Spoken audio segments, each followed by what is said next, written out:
Donc, si nous regardons un petit peu cette politique, il mentionne cette consommation à tous les fronts, c'est-à-dire d'habitude, on a l'impression que la consommation, c'est une question des habitants normalement dans leur vie privée, mais en réalité, aujourd'hui, quand nous considérons la consommation, c'est en fait d'une manière générale de l'économie nationale. Par exemple, au sein d'une famille, on peut envisager qu'ils changent leur, par exemple, électroménager par de nouvelles machines, voire les machines intelligentes, etc.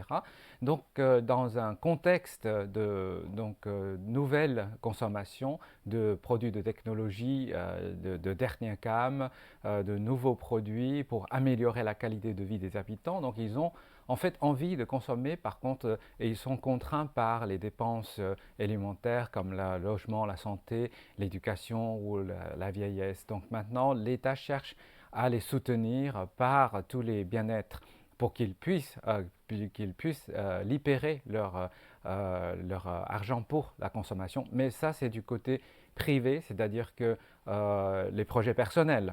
Mais de l'autre côté, vous avez aussi les projets publics, c'est-à-dire qu'il y a en termes de services publics plus d'équipements disponibles dans les transports communs, dans le service de communauté, de quartier. Les enfants pourront être mieux accueillis dans la communauté par le soutien des robots, de l'intelligence artificielle, etc. Donc nous avons un autre côté en termes de renouvellement également de l'environnement plus accueillant pour les habitants, mais qui sont inclus dans la dépense publique. C'est-à-dire que l'État donc va investir davantage dans le service public pour stimuler le côté de consommation également, mais par le fonds public.